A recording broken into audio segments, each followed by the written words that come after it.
Biso toza na bureau de vote na Lemba. Compilation na noesilité. Pour un étudiant digne de ce nom, ce temps donc oui, vous avez un nombre de vérités sans traitement. Voilà.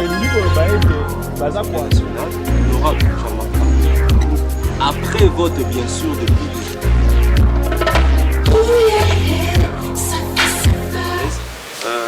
Topesi bino pe merci ba bozo landa biso vous avez belé bozo landa biso belé bozo sala basine awa topesi bino merci na fidélité au bosaka na mon émission na bino point de vue sur actualité et puis na chaîne na biso Digipo TV bo s'abonner bo continuer ko s'abonner ba réaction na bino ndé sala ka biso bien voilà marche ya mon des éléments montaires et ya Minembo to be la Minembo qu'est-ce qui se passe na Minembo Nous avons un régime d'autorisation.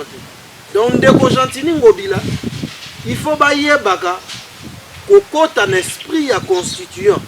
Bailler bande pour nanini, balobagi to un régime il y a information. Nous avons un régime il y a autorisation. Tant que biso to informer bango que marche Rosal. C'était à eux de prendre les dispositions nécessaires pour sécuriser les marchands, les militants. Biso toza ba adversaire ya la police te toza ba ennemi ya la police te toza ba ennemi ya autorité urbaine te soki la police ezo exister parce que eza po ba congolais bazali so ba congolais bazalaki te ba kinois particulièrement bazalaki te la police wana ngo exister te na kini bien soit to na ba congolais donc la marche ezalaki parfaite réussite la police nda se comportaki de manière barbare. Il y a un président démocratiquement élu, il y a bastonné les militants, il y a voir même des téléphones. Il y a un justifié. Non, non, marche sans que marche d'ailleurs sans bon, Tobimaki. C'est ça le sens de la marche. Message est un régime, message est passé. Ils sont fait essentiellement message est un point trait. Bastonnade, répression, arrestation arbitraire, dérive, c'est comme état qui wana. Et ça va bilo on a démocratie, na état de droit, et ça très déplorable. Bande ko ya IDPS lobby bango bande ko décrier comportement ya la police vis-à-vis na ba militant na bango IDPS. Tout va contredire Kabila na pouvoir. Ceux qui va bimi, la police est attaquée. Ceux qui va bimi, la police est attaquée. Et les lots, tous ceux qui ont moko na bango ta pipe mo. Lobi bino mozaki bato ya liboso o lobate. Police a ça ba répression. Et puis tous na état de droit. Et ça slogan état de droit yango. Et ça li récitation état de droit yango. Et ça poème to ezani. Parce que la marche est constitutionnelle. La marche s'en sort scellée dans la Constitution. Et puis, plus forte raison encore, nous sommes dans un régime d'information et non d'autorisation. Nanzela minduki bomara bato zalarata. Bato babukanaki, bato bazokaki, bato ba téléphone na bango bungaki surtout téléphone ndeko maki ennemi ya la police. Mwana mboka. Marche zalaki ils ont été initiés par Mwana Mboka, leader il y a la Mouka. Marche a été initié par leader Martin Fayulu Madidi. Martin Fayulu Madidi pour dénoncer le bandit Koleka na Minembo. Effectivement. Voilà. Maintenant ceux qui trouvent Sikoto le Bela Minembo. Parce que on dit que Minembo est question il y a souveraineté. Le Congo restera un et indivisible. Ndenge ba père fondateur ya Congo baloba ba Mobutu. Malgré que c'était un grand dictateur, oui. Moussé Ayaki, la démocratie, Hermo Bwakanga qui fait ma parti politique, Ndeko Kabila na Debi Naye, Abandeko Tambo la bien, mais na Soukanga qui se comportait comme un monarque. Si quand toi à l'époque il y a Ndeko Tshisekedi, Ndeko Tshisekedi déjà Debi Naye, Nazo Mona Yango eza compliqué makasi, na on définition au PSAT. Il est où au fait? Il est qui? Il est démocrate, il est dictateur, il est monarque. Je ne sais pas quoi le il est président de la République. Non, cause la président ou pas président, wana etalingana yo etalibiso ba Kongomani mais cause la président ou pas toi on a question wana te. biso tolobi makambo minembo eza makambo ya souveraineté eza makambo mabele tangu bakongolais batelemi balobi ke bazosala marche ya unité nationale boya kopesa bango autorisation pourquoi tolobi ke toza na état démocratique toza na état de droit toza na machin so boya kopesa bango boya ko sécuriser bango pourquoi parce que la marche est constitutionnelle. Mais il a promis de sanctionner. Sanctionner quoi? Sanctionner quoi? Visite à Goma, séjour na salaki kuna par rapport à la question à Minembwe, le président de la République a promis qu'il faut sanctionner au nyonso baza na hauteur la question à Minembwe. Bon, Minembwe za question à Babele omoni bandeko Minembwe za question ya Mabele. Question Mabele za question ya souveraineté ndeko. Babiloko wana Minembwe wana ebanda na période ya Ndeko Muzito. Le premier ministre Adolphe Muzito tango ya zanga na pouvoir na arrêté na institut ki ba commune rurale aboya ki kocha Minembwe na kati. Parce que selon esprit na lettre ya lobaki ke ebanda ko respecter ba prescrit ya loi te. Oui. Donc yango aboya ki kocha Minembwe na décret oya signaka ya ba commune wana. Tolongwa to évoluer to une époque ya Ndeko Matata. Selon ba arrêté wana, to mona ke une époque Ndeko Matata nde ba institut ki yango lokola commune rurale. Na ère moko Ndeko Matata a se rétractaki. Ayi gozonga sima, ayi omona ke non, il fallait même pas. Oui. Et évoluer na Ndeko Chibal ainsi de suite. Mais lelo Minembwe za question moko essentielle, très sensible ya souveraineté. Bato ba ovanda kuna. Kokomisa Minembwe commune rurale eza mabete, mais qui habite là-bas? Qui gère Minembwe? C'est ça la plus grande question. Banya Mulenge. Toi na territoire mo babenga Mulenge. Pourquoi bakoke vanda Mulenge? Bango balingi ba vanda kaka na Minembwe. C'est ça la plus grande question. Pas que no vanda na Mulenge, Mulenge zali. Bango ba banya Mulenge. Est-ce que les années lo monte? Bango ba banya Mulenge ndeko zela. Ba ke ndeko vanda place babenga ka Mulenge ezalaka na Congo. Omoni? Batika Minembwe eza mabele ya bakongomani.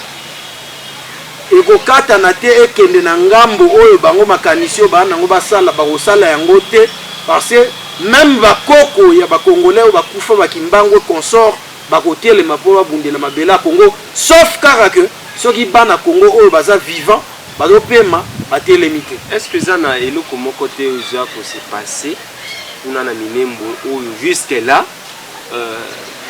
tous un peu informé. Non, parce que mais ce que ça secteur le quoi secteur. Déjà pour ton information.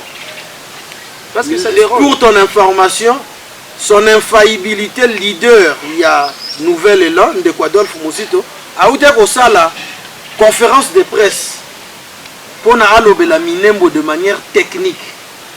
Après ça qui va faille, après ça qui va lumière sur question de manière technique, n'a pas piste de solution. Oui. La question de Minembwe énerve la loi de la République. Et respecter la loi pour la gens aux communes rurales.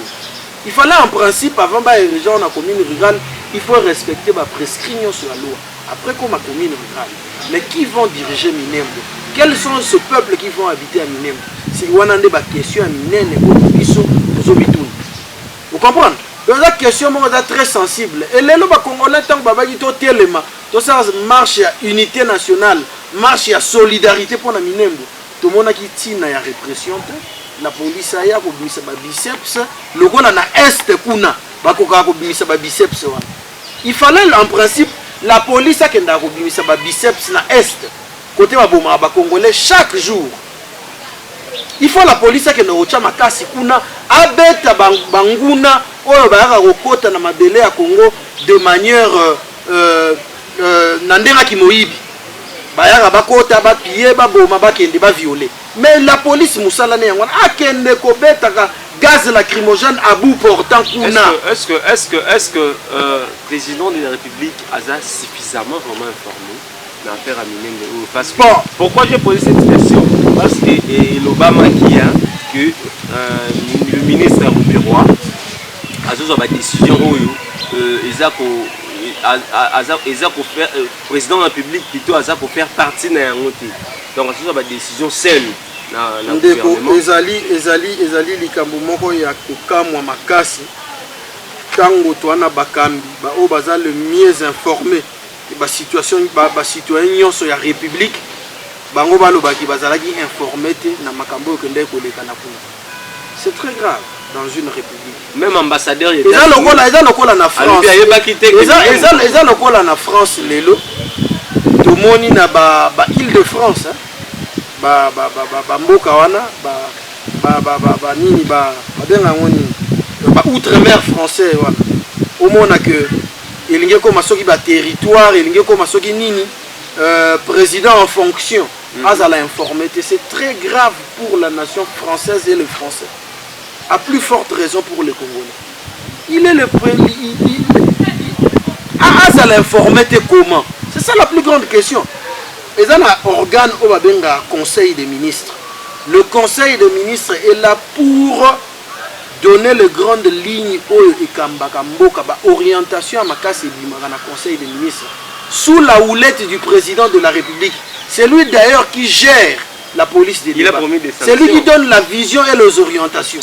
Mais tango yomoni ambassadeur des États-Unis d'Amérique, omoni bakonzi ya Mampinga, omoni ba ministre mususu ba se déplacer ba kena minembo kuna basali yo bango basalaki bino boya ko lobaki bozaki informé.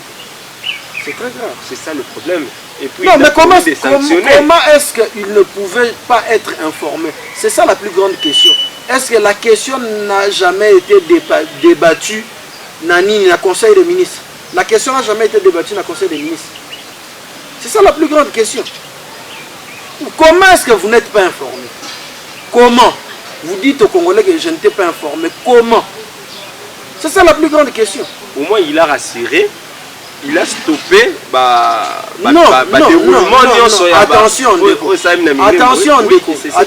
attention. Le président de la République agit, parle sur ordonnance. Biso tozo la tomona makomi, tomona lokasa. Oyezo boma makambo nyonso sami na minembo sanction kozana kata lokasa. Tozalaki na tango ya ex-ministre ya justice, maître Tunda ya Kaseni. Ils ont moi koko somoko eleka ki soki ya sala ki bo sort na ezaki sort na eto e baki yango oh non e ba finir soki bouton a assister na conseil des ministres après pression ya bato a parti politique au pouvoir na ba fanatique na bango basaki pression pour na ba virer ministre ya justice. Il a été viré. Mais pourquoi pas le lot au monde na léthargie na likambo ya minembo? Mais le ministre Roubero a dit que non, mais le ministre n'agissait pas seul. Le ministre Roubero s'est défendu. Ma vidéo a sali ba sortie médiatique et belé. Oui. Pour na koloba ete yé makambo minembo en état lieta, ya kendaki kuna pona makambo campagne soki ya paix. Akendaki pona makambo ko installer bourgmestre té. Il s'est défendu. Maintenant la question reste au gouvernement et na ba entité mususu e Kambaramboka va se défendre. Qu'est-ce qui se passe exactement dans Minembo? Parce que le ministre en charge de décentralisation, il y a le bagike, Makambo et le Kanagi Kuna, il y a bien côté pétaliété. Voilà. Il y a institué Minembo en commune rurale, il y a Kendagi Tepona à installer bourgmestre wana, à décliner qui responsabilité. Voilà, tout ça qui a été na mikolo mikoya tokoye ba penza nini ou eza koleka na Minembo. Qu'est-ce qui se passe juste parce que les Camerounais ont dérangé le Congo, ils ont dérangé la population congolaise. Tout continuer l'émission pour tout chuter, tout comme on a su quoi. Affaire à Bajige, voilà, tout le monde qui va rencontre le président de la République, n'a pas responsable de la Constitution pour nastiger la Bazuzuana. C'est vraiment important que le gouvernement et organiser prestation ndeko Polycarpe na ebisio que banda bokonzi o ekota na fonction ezali bokonzi ya bisuana ezali bokonzi o eyaki te pona ememela bakongomani solution na ba problème na bango ya fufu ya mapa ya mai na lotiliki ezali bokonzi ya bisuana bakosuka na bisuana eloko moko malonge obima kuna te Ce que ça dit que le juge va prêter serment selon le prescrit à la loi. Tant mieux. Mais ce que va libanda ya loi, on a bateau, on a bokonzi, bazwa exemple, yandeko Kabila lolenga bandeko fonctionner, bango bazwa exemple, on a so basali mbeba, pour va le ndeko Kabila pas sala ki yango, et vous allez désolant. Parce que nous sommes dans un état de droit. On considère que dans un état de droit, il faut respecter les prescrits de loi qui régit et qui conduit la République. Aujourd'hui, les lois, excusez-moi, clairement, personnellement, je ne vois aucune différence. Retiens-le, je ne vois aucune différence en termes de gouvernance des politiques présentées par l'actuel pouvoir, n'a pouvoir où elle est qui. Mais donc, il y a des sanctions. Non, non, attention. La Kabylie et Nabatou en fonction, il n'y a aucune différence en termes de gouvernance entre Tshisekedi et Kabila. En termes de gouvernance aujourd'hui, il n'y a aucune différence. Non, il y a des différences. Il y en a aucune. D'un point de vue, d'abord, il y a justice. Tout le monde a une réaction, tout le monde a une interpellation. D'un point de vue, il y a liberté d'expression aussi. Quand même. Nous sentons que peut s'exprimer librement. J'ai bien souligné. En termes de gouvernance, oui. En termes de politique présentée, de politique publique présentée qui gouverne le pays aujourd'hui, oui. Il n'y a aucune différence entre l'époque de Kabila et l'actuelle gouvernance. Il n'y en a aucune. Foufou, les Congolais ont eloko oliate, les Congolais ont maïté, les Congolais ont courante, les Congolais ont hôpital malamote, les Congolais ont maya malongate, les Congolais guerre aussi la sécurité à malongezate, répression, il y a la police n'attend pas marche. Ils ont continué à s'accentuer. Dès qu'on a mis nous balé au Boukana, l'ino moko na Boukana kango le 30 juin 2019. Natango to sa qui marche ndeko Fayulu, na la muka babenga qui marche le 30 juin. Na Boukana l'ino moko ya gauche. Oya koto na utaki au Boukana ngo na marche le 14. Oyebi ezana ndeko na bino moko journaliste. Il y a RTV, il y a journaliste à RTVS, un Titi Chilambo. Oui. Ma bétaille comme je ne sais pas moi. Et pour aller bêter dans la police, va bêter dans la barre de fer. Donc ma question à juge Joana, ce que c'est ma question prestation à serment na bango et go respecter ma prescrit à loi, tant mieux. Mais ce que c'est que go bimalibanda, le lenge ba mesana na conglomérat na bango, il y a FCC cash. Bato bazo kamba bokonzi ya lelo na lolenge ya biswana na ndenge libumu na bango zo raisonner et kozala mawami ceux qui prestation de serment na bango et go respecter ba prescrit ya loi tant mieux mais ceux qui kozala libanda pona ko bote la bango ba grabuge ba discussion interminable ba goya opesa exemple ya Kabila ba ndozo ba jurisprudence pour noter to sali yango pon pambate Kabila pas sala ki yango eza jurisprudence. Ça serait de l'anarchie. Moi, Namboka presque waka. Pour privilégier justice, ils appellent comme un béti. Parce que les lots, les Congolais, il y a sur le social à Congo, le social à une population, ils appellent ça malam milité. Mais kasi, ce qui, moi, Namboka fait, c'est qu'il a besoin à commissionner une justice solide. Parce que quand même, la justice élève une nation. Ceux qui déjà n'ont pas un niveau, il y a justice, ils ont bien scellé. Pensez-vous pas que le reste est causé bien? Parce que ceux qui les lots sociaux, les amabés, les lots salaires, ils ont foutu à mater. Et ça parce que tout il y a bakambi o bazo kamba bisika wana batie bango bazo kosala ngo lokola balingi ndeko na français balobaka il n'y a pas de mauvaise troupe il n'y a que de mauvais chefs. Justice, c'est une question, on doit avoir la justice distributive et la justice équitable. Mais tant que justice ango to bino bozolo ba mamba justice wana on dit yo zolo bango na munoko. Il n'a pas si exemple à moquer, il y a le 14. Nous étions à la marche.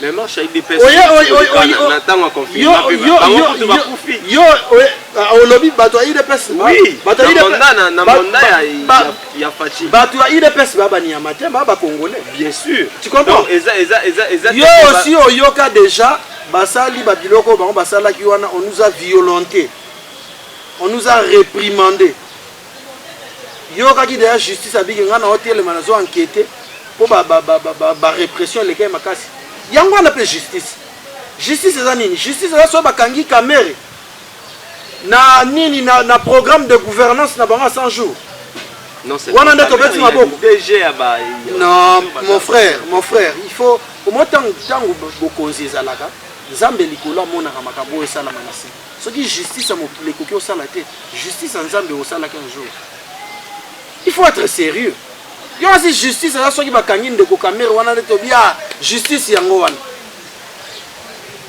soki bato badimi na marche yo lobi yango bato ya IDPS bakufaki na marche nazwi maloba na yo yoki justice alobaki ate eloko nini justice alobaki mpo na bato wana bakufaki baza banyama omona yo distinct kabuya elaki asengelaki même ndeko toza na besoin ba construire un état assise un état bien construit sur le droit du peuple congolais. Donc mutu na mutu il faut ayeba bisika nini oyi atelemi une nation assise et vanda na mibeko ndeko kozala mpe quand même moi patient na ye koyebisa yo ndeko question ya justice eza nini eza mpe ntango toa na courant te awa bo toa na courant te justice mosala na yosala nini ntango toa na mai ya komela te ya malonga justice mosala na yosala nini ntango biloko ezomata Congomani a perdre pouvoir d'achat. La justice fait quoi? La justice elle est là pour justement traquer les adversaires politiques ou soit ceux qui contredisent la politique publique de justice. Ou on est sous justice. C'est aussi ses missions. On est sous justice. C'est aussi ses missions. Pour un sujet, il y a Cardinal Fridolin Ambongo. C'est aussi ses missions dans ce sujet. Il a décidé, l'archevêque métropolitain de Kinshasa, enseignants non catholiques, ça la service T pour la édition il y a 2020-2021 dans l'école primaire privée catholique. Alingi enseignants tant sabana basa la fidèle catholique basa ba kopisa ba sacrement ou c'est dans l'église catholique pour te ba ça la service na mona ndeko tata cardinal Fridolin Ambongo Besungu aza moto ya lokumu aza moto ya mayele mais aza contredit décision na cela nayebisa aza moto ya lokumu aza moto ya mayele oyokaki nomination na été en tant que conseiller oui ya pape oui pape akozwa moto oyo ana mayele mokiete po ya opese conseil ndeko cardinal Fridolin Ambongo azwi décision wana euti na moto na été azwi décision oyo euti na convention entre église catholique et établissement na l'état congolais. Oh bah monsieur va déjà la violence. Non mais non, et dans la violence. Non mais papa, c'est non ndeko, ils ont convention. Vous comprenez? C'est une convention entre l'église catholique et établissement na l'état congolais. Lui ne sait ndeko cardinal a se référé que la convention wana yango lobi que ba oyo ba ozala ba nani ba enseignant na ba établissement catholique il faut bazala ba chrétien ya église catholique mais eza mabeta aza pe na raison te aza pe na tort te bipa yo ngana ko senga tata mokondi cardinal eza que ba ko sala réforme ya convention wana pona ba permettre à ce que batala soki possibilité ya ko permettre ba oyo baza ba non chrétien catholique bazala na accès ya ko pesa mateya na baetelo ya ecclesia catholique eza mabete bakosala réforme ya convention wana ou soit bako revenir sur ba décision wana pona epesa kokoso te na bandeko oyo baprestaka na ba établissement ya église catholique. Donc côté wana ngai na ko tenir tata cardinal wa lokumu na ko tenir hier rigerte azo se référer na convention. Convention a daté et ça a 50 ans déjà. 50 ans d'existence convention en ezala. Et c'est le coup na moto na ete. Topé c'est faute pour ani.